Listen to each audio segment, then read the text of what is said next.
বাপরে, রাতের বেলা তো লেপে নিচে ছিলাম, বুঝতেই পারি নাই আজকে বাইরে যে এই পরিমাণ ঠান্ডা। কি ভাবছিলেন শীত চলে গেছে? এত সহজে? পুরো দেশের মানুষ যখন হাফ হাতা গেঞ্জি পরে বাইরে হওয়ার প্ল্যান করতেছে, ঠিক তখনই শীত মামা ইউটার্ন নিয়ে হাজির। ভেবেছিলাম শীতের শেষ, কিন্তু না, শীতের তো শুরু মনে হচ্ছে মাত্র। মাশাআল্লাহ। সবাই যখন লেপ তোষক আলমারিতে তোলার প্রস্তুতি নিচ্ছিল, ঠিক তখনই প্রকৃতি খেললো এক উল্টো চাল। যখন ভাবা হচ্ছিল শীত বোধহয় বিদায় নিল, ঠিক তখনই কনকনে হিমেল হাওয়া জানান দিল গল্পটা এখনো শেষ হয়নি। প্রকৃতি আবার মনে করিয়ে দিল সে তার মর্জি মতোই চলে। এই যে আমার হাতের ডান পাশে পাঁচবিবির কেন্দ্রীয় ঈদগাহ মাঠ।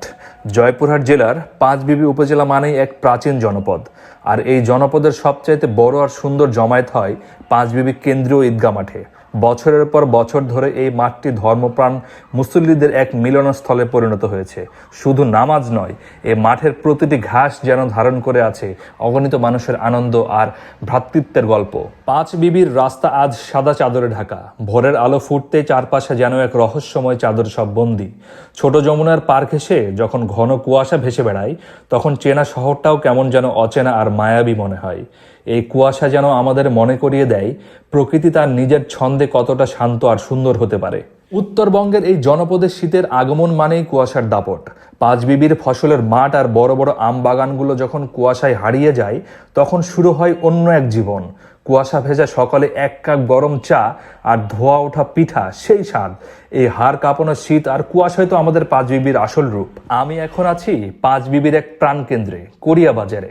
সূর্য ওঠার আগেই যেখানে শুরু হয় কর্মব্যস্ততা, সাইকেলের টুংটাং শব্দ, ভ্যানের জটলা আর চারপাশের মানুষের কোলাহল, সব মিলিয়ে এক জীবন্ত জনপদ। বড় বড় সবজির আড়ত থেকে শুরু করে রাস্তার ধারের ছোট চায়ের দোকান, কোরিয়া বাজার যেন আমাদের এলাকার অর্থনীতির এক অবিচ্ছেদ্য অংশ।